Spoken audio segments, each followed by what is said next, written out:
قرآن میں اللہ فرماتا ہے کچھ چہرے وہ ہوں گے جو اس دن سیاہ پڑ جائیں گے اور کچھ چہرے وہ ہوں گے جو اس دن مسرور ہوں گے، چمک رہے ہوں گے۔ ہم اللہ سے دعا کرتے ہیں کہ قیامت کے دن کا چمکتا چہرہ نصیب فرما، اس دن کی سیاہی، اس دن کی ذلت و رسوائی سے اللہ ہم سب کو محفوظ فرمائے۔ مولانا ضیاء الدین مدنی رحمۃ اللہ تعالی کی سیرت بڑی کمال کی ہے۔ محمد عارف قادری ضیائی یہ ایک شخصیت ہیں اور یہ قطب مدینہ رحمۃ اللہ تعالی کے مرید ہیں۔ فرماتے 1974 کی بات ہے، میں نے مدینہ منورہ میں مستقل رہائش اختیار کرنے کا ارادہ کر لیا۔ مدینہ پاک میں کاروبار کا ذریعہ بھی بن گیا۔ اب جب والدہ سے اجازت لی تو میری والدہ نے کہا کہ نہیں بیٹا آپ واپس آ جائیں اور کسی طریقے سے پاکستان آئیں، مجھے آپ کی یہاں ضرورت ہے۔ اور والدہ جانتی تھی کہ یہ میرا بیٹا مولانا ضیاء الدین مدنی کا مرید ہے اور ان کے ساتھ ہی رہتا ہے، تو ماں نے سیدی قطب مدینہ کو بھی خط لکھ دیا کہ حضور میرا بیٹا آپ کے پاس آتا ہے، اس کو سمجھائیں اور پاکستان واپس بھیج دیں۔ مولانا ضیاء الدین مدنی نے عارف صاحب کو بلایا اور بلا کر کہا کہ بیٹا آپ کی والدہ کا خط آیا ہے، گھر سے خط آیا، پڑھو اسے۔ خط کو پڑھا، خط میں ماں نے یہی لکھا تھا کہ بیٹا واپس آ جاؤ۔ کہا حضور ماں تو کہہ رہی ہے مگر میرا مدینہ چھوڑنے کو جی نہیں چاہتا ہے، ماں مانی جائے گی، بس میرا جی نہیں چاہتا کہ میں مدینہ چھوڑ کر جاؤں۔ سیدی قطب مدینہ فرماتے بیٹا ماں کا حکم مانو اور واپس جاؤ، اللہ خیر کرے گا۔ آپ نے کہا حضور بس مجھے اجازت دے دیں، میں ماں کو منا لوں گا، وہ تھوڑا عرصہ روئے گی پھر مان جائے گی، مگر مجھے مدینے میں رہنے دیں۔ حضرت قطب مدینہ رضی اللہ تعالیٰ عنہ نے اب جلال میں آ کر فرمایا چلے جاؤ، والدہ کا حکم مانو، تم انشاءاللہ مدینہ طیبہ آؤ گے اور یہیں رہو گے۔ کہتے میں پیر صاحب کا بھی حکم آ گیا، والدہ کا بھی حکم تھا، میں واپس آیا اور امی جان کے ارشاد پر جب واپس آ گیا تو کچھ ہی عرصے میں ایسا کرم ہوا کہ میری دعائیں رنگ لائیں، پیر صاحب نے جو فرمایا تھا ایسا ہی ہوا، پھر مدینے جانا نصیب بھی ہوا اور مدینے ہی میں میرا قیام ہو گیا۔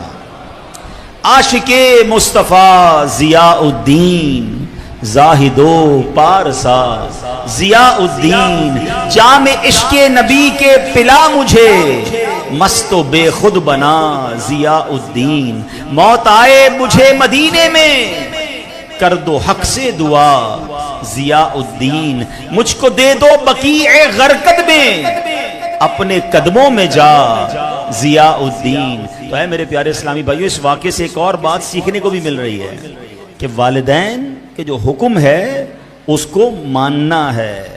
آپ کو معلوم ہے کہ نفلی عمرے یا نفلی حج کرنے بھی بندہ اپنے ماں باپ کی اجازت کے بغیر نہیں جا سکتا۔ اگر ماں کہتی ہے کہ نہ جاؤ، حالانکہ حج ہے لیکن نفلی ہے نا، فرض نہیں ہے، فرض یقیناً پورا کرنا ہوگا، مگر نفلی حج کے لیے والدین کی اجازت کے بغیر نہیں جا سکتا۔ والدین کو ضرورت ہے تو ان کے پاس رہے۔ اب یہ میں یہاں ان لوگوں سے بات کروں گا کہ وہ مدینے میں رہنا چاہتے تھے، اور میں نے آپ کو شرعی مسئلہ بھی بیان کر دیا حج کا۔ ایسے کاموں میں بھی منع ہے اگر ماں اور والد کو ضرورت ہے، تو نیکی کے اتنے بڑے کام سے زیادہ ضروری ماں باپ کی خدمت ہے، تو جو بندہ دوستوں یاروں میں بیٹھ کر برے کاموں میں زندگی گزارے اور اپنے ماں باپ کو وقت نہ دے، ماں باپ کی فرما برداری نہ کرے، تو اس کا کیا ہوگا۔ اور یہاں میں بیرون ملک میں رہنے والے عاشقان رسول سے بھی بات کروں گا کہ بعض اوقات یورپ میں، افریقہ میں، دنیا بھر میں چلے جاتے ہیں، ماں ادھر پریشان، والد بزرگ بوڑھے پریشان، اور بیٹا کہتا نہیں میں اپنی لائف وہاں گزاروں گا۔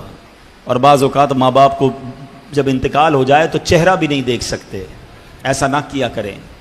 مجھے اچھی طرح یاد ہے، کچھ عرصہ پرانی بات ہے، مجھے ایک نوجوان کا یورپ سے فون آیا، آواز تھوڑی سی اس کی بھرائی ہوئی تھی۔ کہتا ہے عبدالحبیب بھائی مجھے آپ سے ایک مشورہ کرنا ہے۔ میں نے کہا جی بتائیے۔ کہتے ماں بوڑھی ہے، بیمار ہے، ماں روز مجھے کہتی بیٹا واپس آ جاؤ، پتہ نہیں کب دنیا سے چلی جاؤں گی، میرے بیٹا میرے پاس آ جاؤ۔ وہ کہتا ہے میرا جی بھی چاہتا ہے ماں کے پاس جانے کو، مگر مسئلہ یہ ہے کہ یورپ آ تو گیا ہوں، کاغذات بنے نہیں ہیں، اگر میں واپس چلا گیا تو پھر یورپ نہیں آ سکوں گا، میرے ڈاکیومنٹ ابھی بننے میں ٹائم ہے، پتہ نہیں کتنا ٹائم لگے۔ میں نے اس نوجوان سے کہا کہ بیٹا بات یہ ہے کہ اگر ماں چلی گئی نا تو ماں دوبارہ نہیں آئے گی، تمہارے ڈاکیومنٹس تو بعد میں بھی بن جائیں گے، اور اگر نہ بھی بنے تو خیر ہے، باہر کی 2 روٹی سے ماں باپ کے قدموں کی آدھی روٹی اچھی ہے۔ بیٹا واپس آ جاؤ اور ماں کی خدمت کر لو، ورنہ زندگی بھر پچھتاؤ گے اگر ماں چلی گئی۔ وہ نوجوان فون پر ہی رونے لگا، کہتا ہے بات آپ کی ٹھیک ہے، اب میں واپس آ جاتا ہوں۔ تو میں ان سب سے بات کرنا چاہتا ہوں جن کے ماں باپ انتظار کر رہے ہیں، بچپن میں انہوں نے ہمیں پال پوس کر بڑا کیا، آج بڑھاپے میں ان کو ہماری ضرورت ہے۔ ارے بیرون ملک والوں کو چھوڑو، آج شہر کراچی میں رہ کر اپنے ماں باپ کے پاس لوگ نہیں جاتے، اپنے گھر کے پاس رہ کر ماں باپ کے لیے ٹائم نہیں ہوتا، گھر میں جائیں تو ماں باپ کو کہتے ہیں ہمارے پاس ٹائم نہیں ہے، آپ تو ہمیشہ وہی پرانی باتیں کرتی ہو، آپ تو ہمیشہ وہی پرانی باتیں ابو جان کرتے ہیں، ہمیں مزہ نہیں آتا آپ کے پاس بیٹھنے کے لیے۔ ہمیں کیا ہو گیا ہے؟ یقین کریں میں آپ کو صحیح بتا رہا ہوں، یہ دکھ شاید آپ ابھی نہیں سمجھ پا رہے، دوستوں میں اور جو دنیا کی رنگینیوں میں بزی ہیں، جس کے ماں باپ چلے گئے نا اس سے پوچھو اب وہ کتنے یاد آتے ہیں۔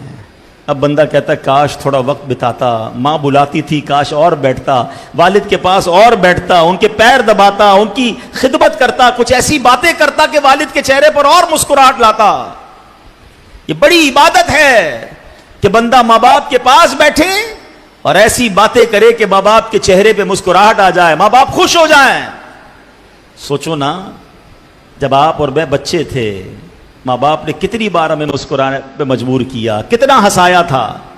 اچھا اس بات کو وہ زیادہ جلدی سمجھتے جب ان کی اولاد ہوتی ہے، جب وہ خود باپ بنے نا، ہم باپ بنے تو پھر پتا چلا کہ بچے کو ہم کتنا پیار کرتے ہیں۔ ایک ہی بات بار بار بچہ ریپیٹ کرتا ہے، ہم بار بار سنتے ہیں، کبھی نہیں کہتے بیٹا ایک ہی بات کیوں سنا رہے ہو، 100 بار ایک ہی نظم، 100 بار ایک ہی جملہ، بلکہ بچے کو کہتے بھی یہ وہی والی بات ذرا دوبارہ سناؤ، وہ کہتا ہے پھر ہنستے ہیں۔ باپ بچے کی بات 100 بار سنے مزہ آتا ہے، مگر یہی بچہ بڑا ہو کر باپ ایک بات کو 3 بار ریپیٹ کر دے تو کہتے ہیں ابو آپ ایک ہی بات بار بار کر رہے ہیں، امی تمہارے پاس وہی کہانیاں وہی باتیں ہوتی ہیں۔ نہ کرو ایسا، پلیز قدر کیجئے۔ مولانا ضیاء الدین مدنی قطب مدینہ نے بیٹے کو ماں کے پاس مدینے سے بھیج دیا، یہ درس ہے ہمارے لیے۔ اور ایک جملہ یاد رکھنا، جس سے اس کا والد راضی اس سے اس کا رب راضی، اور جس سے اس کا والد ناراض اس سے اس کا رب ناراض۔ ماں باپ کو ناراض نہ کرنا۔ اللہ کرے کہ ہم اس بات کو سمجھ لیں۔ بے شک شادی ہو گئی آپ کی، بے شک آپ بیزی ہیں، بے شک آپ کی اپنی فیملی ہے، ماں باپ کا حق ہے کہ انہیں ٹائم دیجئے، وقت بتائیے ان کے ساتھ۔ ماں باپ پیسے نہیں مانگتے، وہ ٹائم مانگتے ہیں، وہ پیار مانگتے ہیں، ان کو اچھا لگتا ہے ہمارا بیٹا ہمارے ساتھ تھوڑی دیر بیٹھا ہے، مگر ٹائم نہیں ہے آج کی اولاد کے پاس۔ اچھا جاتے بھی ہیں تو موبائل ہاتھ میں ہے، ماں باپ کے پاس بھی جو ٹائم گزارا وہ موبائل پہ ہی گزارا، ماں باپ کے ساتھ نہیں گزارا۔ رکھ دیں تھوڑی دیر موبائل سائیڈ پہ، کریں ان سے باتیں، ان کے دل کی باتیں ان کو کرنے دیں، کوئی بات نہیں، بلکہ ہمیں تو باتیں بھی وہ کرنی چاہیے جس سے وہ خوش ہوتے ہوں۔ اب ماں باپ کے پاس جا کر کوئی سائنسی فارمولے بیان کرنا شروع کر دیں، ان کو کیا پتا، ان سے ان کے زمانے کی باتیں کریں، ان کے دوستوں کی باتیں کریں، ہاں غیبت نہ ہو، شرعی طور پہ کوئی گناہ نہ ہو تو اچھی اچھی باتیں کریں۔ اللہ کرے کہ یہ بات آپ خاص طور پہ عید کے دن ہیں، ہاں مجھے یہ بھی اندازہ ہے کئی لوگ ماں باپ سے ناراض ہو کر گھر سے نکل گئے ہیں، اپنی دنیا الگ بسا لی ہے۔ میں ابھی پچھلے دنوں پنجاب گیا، کروڑ پتی فیملی، بہت بڑی فیملی، میں شہر کا نام نہیں لوں گا، بہت اللہ نے نوازا ہے ان کو، میرے پاس آنسوؤں سے رونے لگے۔ کہتا ہے میرے بیٹے نے، میں نے اپنے بیٹے کی شادی کروائی، بڑے ارمانوں سے شادی کروائی، شادی کروانے کے بعد پتہ نہیں بہو نے کیا بچے کو سمجھایا کہ بیٹا گھر چھوڑ کر چلا گیا۔ اب جب ان کے یہاں اولاد ہوئی، میری پوتی ہوئی، میری پوتی کو بھی میرے گھر نہیں آنے دیتے، بیٹا ہم سے ملنے نہیں آتا، وہ آنسوؤں سے رو رہے تھے۔ کہا میں نے کئی بار اپنے بیٹے کو کہا بیٹا اب کوئی مسئلہ ہے تو مجھے بتا دو، ہمیں یوں بڑھاپے میں چھوڑ کر تو نہ جاؤ۔ میں یہ سمجھتا ہوں بعض اوقات ماں باپ کا بھی قصور ہوتا ہے، لیکن وہ ہیں تو ہمارے ماں باپ نا، انہیں دکھ تو نہ دیں، بڑھاپے میں تو دکھ نہ دیں۔ تو اے میرے پیارے اسلامی بھائیوں، شادی کے بعد بھی ماں باپ کو چھوڑ کے نہیں جانا۔ میں یہاں ماں باپ سے بھی گزارش کر لیتا ہوں کیونکہ عید کے دن ہیں، آپ نے بھی ہو سکتا ہے سختیاں کی ہوں گی، آپ نے بھی ہو سکتا ہے اپنے بچوں کو گھر سے نکال دیا ہوگا، نہ کریں ایسا۔ تھوڑی سی زندگی ہے، خوشیوں کے ساتھ جئیں، گھر جوڑ کے جئیں، توڑ کے کب تک جیو گے؟ آپ اسے معاف کر دیں. بیٹے سے بھی گزارش ہے چلا جائے, ماں باپ کے پیر پکڑ لے, کتنی ناراض کیوں نہ ہو, جب آپ پیر پکڑ لیں گے تو وہ بھی معاف کر دیں گے. اللہ کرے ہمارے گھر مل جائیں, ہم محبتوں کے ساتھ رہیں, پیار کے ساتھ رہیں. کبھی زندگی میں ایسا کام مت کرنا کہ ماں باپ کے دل دکھ جائیں, کیونکہ ان کے دل دکھ گئے نا, اور اگر وہ خدا نہ خواستہ تم سے ناراض دنیا سے چلے گئے, پھر ساری زندگی پچھتاؤ گے کہ کاش میں انہیں منا لیتا, میں ان کو راضی کر لیتا. تو بہرحال سیدی قطب مدینہ رحمت اللہ تعالی کی بات ہو رہی ہے, اور اللہ والوں کی زبان سے کوئی بات نکل جائے نا, اللہ اسے پوری فرما دیتا ہے. اللہ والوں کی بڑی شان ہوتی ہے. بخاری شریف کی حدیث ہے, لمبی حدیث ہے, اس کا ایک حصہ یہ ہے, سرکار دو عالم علیہ الصلوۃ والسلام نے فرمایا من عادى لی ولیا فقد آذنتہ بالحرب, جو میرے کسی ولی سے دشمنی رکھتا ہے میں اس سے اعلان جنگ کر دیتا ہوں, میں اس سے اعلان جنگ دیتا ہوں. یعنی رب اس سے جنگ کا اعلان فرماتا ہے. مجھے ایک بات بتاؤ, اللہ سے جنگ کر کے کوئی جیتا ہے؟ بربادی ہونا ہے نا. تو کسی اللہ کے ولی سے دشمنی نہیں کرنی ہے. اب آپ کہیں ہم تو اللہ کے ولیوں سے دشمنی نہیں کرتے, کچھ بدبخت تو وہ ہیں جو مزارات میں اولیاء چلے گئے ان کی گستاخیاں کر رہے ہیں, مگر ہمیں یہ تو نہیں پتا نا کہ دنیا میں اس وقت کون کون ولی ہے. بات ذرا سمجھیے گا, بڑی باریک بات ہے. اس وقت ماشاءاللہ جامع مسجد کلثوم نام ہے مسجد کا, ہم جامع مسجد کلثوم میں موجود ہیں, شاہ فیصل کالونی میں. ماشاءاللہ کتنی بڑی تعداد میں اسلامی بھائی ہیں. ہمیں کیا پتا اس میں کون کون اللہ کا ولی ہے. اللہ نے اپنے ولیوں کو اپنے بندوں میں چھپا کے رکھا ہے.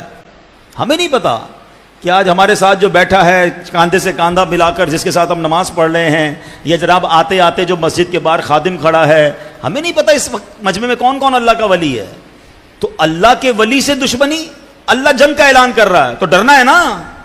تو اس کا مطلب یہ ہوا کہ ہمیں پھر سب سے ادب سے پیش آنا ہے, سب سے محبت سے پیش آنا ہے, کیونکہ اگر کسی اللہ کے ولی کی گستاخی ہو گئی تو پھر بربادی ہے. وہ واقعہ مجھے یاد آیا, امیر علیہ سنت نے اپنی پرانی فیضان سنت میں واقعہ لکھا تھا کہ ایک اللہ والے تھے, بڑے بزرگ تھے, کہیں سے جا رہے تھے, تو ایک بری عورت اپنے دوست کے ساتھ برے تعلقات رکھنے والی ایک جگہ بیٹھی تھی, اور وہ بزرگ, بارش کا وقت تھا تو ان کے پیر پانی پہ پڑا, چھینٹے اڑے اور اس جو غلط عورت تھی اس کے کپڑے پہ پڑ گئے. اب جو اس کا یار تھا اس کو بڑا غصہ آیا, نیچے اترا اور بزرگ کو چانٹا مار دیا. انہوں نے اللہ, یا اللہ تیری مرضی, یا اللہ تیرا شکر کہا اور آگے چلے گئے. تھوڑا آگے گئے تو ایک حلوائی کی دکان تھی, وہ جانتا تھا یہ اللہ کے بڑے نیک بندے. کہا حضرت آئیے آئیے, بارش کا سیزن ہے, یہ ذرا تھوڑا سا دودھ کا گرم پیالہ پیجیے. تو اللہ کے ولی کہتے ہیں اللہ تیری بھی شان ہے, کہیں تھپڑ لگتی ہے, کہیں دودھ پلاتا ہے, تیری رضا پر میں راضی ہوں. تھوڑی دیر ہوئی تو وہ جو بندہ جس نے حضرت کو تھپڑ مارا تھا نا, وہ اس منڈیر سے گرا اور گر کر مر گیا. تو لوگوں نے کہا حضرت آپ نے کیا اس کے لیے بد دعا کی تھی جس نے آپ کو چانٹا مارا, وہ گر کے مر گیا. تو حضرت نے بڑا پیارا جواب دیا, کہا جب اس عورت کے کپڑوں پر چھینٹے پڑے تو اس کے دوست نے مجھ سے بدلہ لیا اور تماچا مارا, مجھے چانٹا مارا. جب مجھے چانٹا مار کر تکلیف پہنچائی تو پھر میرے دوست نے, رب نے بدلہ لے لیا. اللہ کے ولی اللہ کے دوست ہوتے ہیں, اگر ان کی شان میں گستاخی ہو گئی تو برباد ہونے میں ٹائم نہیں لگے گا. تو ہمیں اللہ کے بندوں سے عزت سے پیش آنا ہے, پیار سے بات کرنی ہے. تو سبحان اللہ. اور پھر اسی حدیث کا اگلا حصہ ہے وَإِن سَأَلَنِي لَأُعْطِيَنَّهُ, اگر وہ اللہ کا ولی مجھ سے مانگے تو میں اللہ ضرور بضرور اسے عطا کرتا ہوں. مولانا ضیاء الدین مدنی نے کیا کہا تھا, تم جاؤ گے پھر واپس آؤ گے اور یہیں رہو گے. ایسا ہی ہوا, کہتے میں واپس بھی پہنچ گیا, وہاں مسکن بھی بن گیا.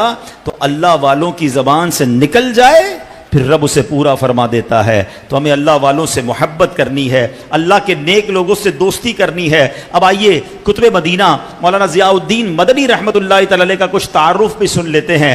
آپ کی ولادت 1877 سنہ ہجری میں ہوئی.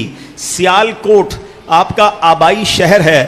آپ کا پیدائشی نام احمد مختار ہے. آپ کے دادا جان نے آپ کا نام ضیاء الدین رکھا.